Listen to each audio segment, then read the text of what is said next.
Shri Venkateswara gold తాకట్టులో ఉన్న మీ బంగారాన్ని విడిపించి కొనబడును.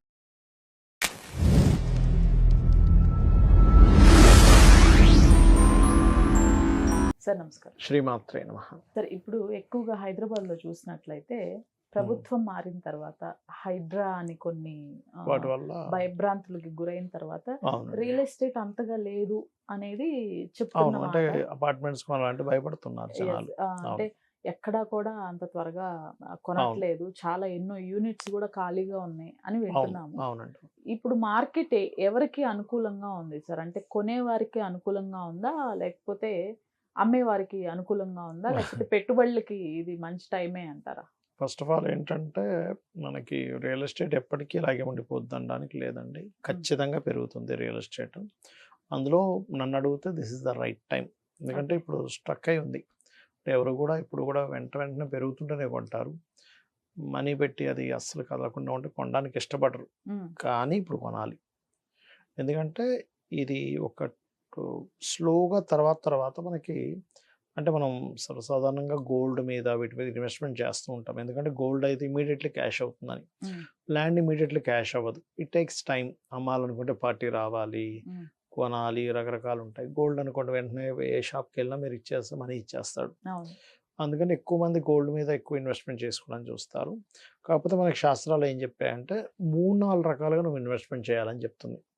ఒకటి గోల్డ్, ఇంకోటి భూమి, లేకపోతే ఇంకోటి ఏదైనా నీకు రెంటల్స్ వచ్చేది ఏదైనా అట్లా కమర్షియల్గా. అంటే నీకు లిక్విడ్ క్యాష్ కొంత గోల్డ్ రూపంలో కొంత భూమి రూపంలో కొంత. ఎందుకంటే మీకు ఇక్కడ 2 ఉంటాయి. గోల్డ్ నీకు అంత ఈజీగా క్యాష్ అవుతుందో అంత ఈజీగా పోయే ఛాన్స్ కూడా ఉంటుంది గోల్డ్ ఎప్పుడైనా. కానీ భూమి అంత ఈజీగా పోదు. నీకు అమ్ముకోవడానికి కష్టం అవ్వచ్చేమో కానీ పోవడం కూడా అంత ఈజీగా పోదు. ఇక్కడ 2 ఉంటాయి. అయితే ఇక్కడ మీరు ఒకటి గుర్తుపెట్టుకోండి, భూముల మీద ఇన్వెస్ట్మెంట్ చేయాలి అంటే ఫస్ట్ ఆఫ్ ఆల్ మీ పర్సనల్ చార్ట్లో మార్స్ అండ్ ఫోర్త్ పోర్ట్ఫోలియో ఎలా ఉంది అనే దాన్ని మీరు ముఖ్యంగా తెలుసుకోగలగాలి. ఇప్పుడు 4th హౌస్ పాడైంది, 4th లార్డ్ బాలేడు, 4th పోర్ట్ఫోలియో పాడైంది, అప్పుడు ఎట్టి పరిస్థితుల్లో దాన్ని వ్యతిరేకించే మహాదశలు నడుస్తున్నాయి, మీరు తీసుకోకండి అని చెప్తాను. అప్పుడు ఏం చేయాలి? వాళ్ళ జీవిత భాగస్వామి పేరు మీద, అది స్త్రీ అయినా పురుషుడైనా వాళ్ళకి, లేదా పిల్లల పేర్ల మీద ఏ డైరెక్షన్ కలిసి వస్తుందో చూసి అప్పుడు వాళ్ళ పేరు మీద రిజిస్ట్రేషన్ చేస్తే వాళ్ళకి ఇబ్బంది రాదు. ఈ ల్యాండ్ విషయం ఎలా ఉంటుందంటే ల్యాండ్కి జీవం ఉంటుంది.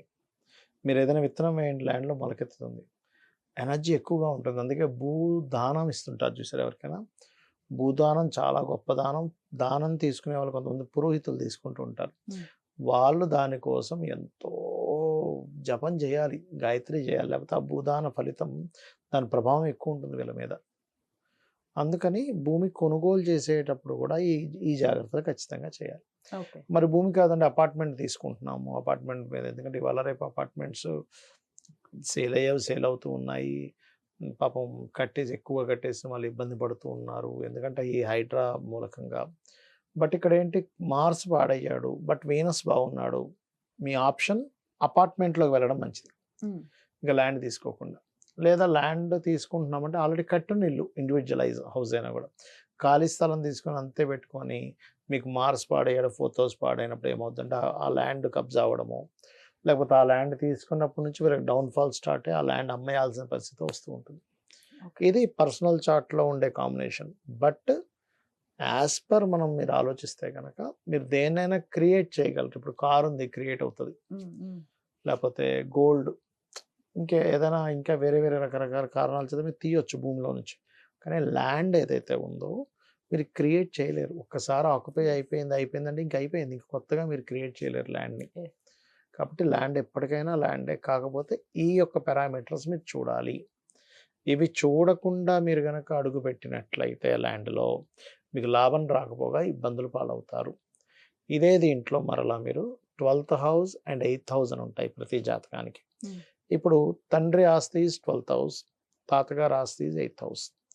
మీకు 12th హౌస్ బాగుంటేనే తండ్రి ఆస్తి మీరు కంటిన్యూ చేయాలి.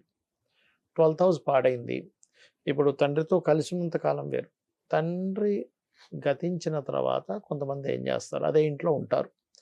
12th హౌస్ బాగుంటే వాళ్ళకి ఖచ్చితంగా ఎదుగుదల అనేటువంటిది 100% ఉంటుంది. 12th హౌస్ పాడై మీరు అదే ఇంట్లో తండ్రి ఇంట్లో ఉంటే మీకు డౌన్ఫాల్ స్టార్ట్ అవుతుంది. అందుకే చూడండి కొన్ని ఇళ్లలో మా తండ్రి గారు చనిపోయినప్పటి నుంచి మాకు అంతా డౌన్ఫాల్ అయిపోయామండి అంటారు. బికాస్ ఆఫ్ వాళ్ళకి 12th హౌస్ పాడైంది. అలాంటప్పుడు ఏం చేయాలి? ఆ ప్రాపర్టీ అమ్మేసి ఆ డబ్బుతో ఇంకోటి కొనుక్కోవాలి. బట్ యాజ్ ఇట్ ఈస్గా అదే ఇంట్లో ఉండకూడదు. అలాగే 8th హౌస్ అంటే తాతగారి ప్రాపర్టీ. తాతగారి ప్రాపర్టీ సర్వసాధారణంగా వీళ్ళకి వస్తుంటుంది.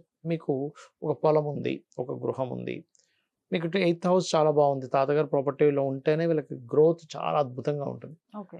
పాడైంది 8th హౌస్ అంటే లగ్నం నుంచి 8వ స్థానం పాడైంది, లేదా 8వ లార్డ్ పాడైంది, 8 పోర్ట్ఫోలియో పాడైంది. అప్పుడు ఏమవుతుందంటే ఆ తాతగారి ప్రాపర్టీ వచ్చినప్పటి నుంచి అది అమ్మేసుకోవడం అంటే ఏదో రూపంలో వీళ్ళ లైఫ్ అనేది పాడైపోతూ ఉంటుంది. అందుకని ప్రాపర్టీ విషయంలో మీరు కొనుక్కునేటప్పుడైనా తాతగారిదైనా తండ్రి గారిదైనా తీసుకునేటప్పుడు ఈ జాగ్రత్తలు ఖచ్చితంగా తీసుకోవాలి. అయితే ఇప్పుడుండే హైడ్రా సమస్యలు అనుకోండి, మనకి ఈ హైదరాబాద్లో పార్టీ అంటే కాంగ్రెస్ గవర్నమెంట్ వచ్చినప్పటి నుంచి కూడా కొంత రేట్లు అనేవి ఆగిపోయాయి, అట్లాగే స్తబ్దంగా ఉండిపోయాయి 2 years నుంచి కూడా. బట్ ఇప్పుడే this is the right time అని చెప్తాను నేను. ఎందుకంటే పెరిగేటప్పుడు ఎట్లాగో కొంటారు అందరూ, అది పెరుగుతూనే ఉంటుంది. ఇవాళ మీకు 20,000 గజం ఉంటే రేపు వారం 10 రోజులకల్లా మళ్ళీ మీకు 25,000 అయిపోద్ది. కానీ ఇక్కడ పెట్టడానికి అందరూ డేట్ చేయరు. అబ్బా ఎందుకు సంవత్సరం అనవసరంగా నా మనీ అంతా బ్లాక్ అయిపోద్ది, ఇదే తీసుకెళ్ళి బంగారంలో పెడితే మనకి ఇంకో 30% 20% వస్తుంది కదా అనుకుంటారు. కానీ మీకు గనక ల్యాండ్ మీద యోగం ఉంటే ల్యాండ్ మీదే వస్తుంది, గుర్తుపెట్టుకోండి. దేని మీద యోగం ఉందో తెలుసుకోగలగాలి. అది beauty of astrology. Right. Thank you so much. శ్రీమాత్రే నమః.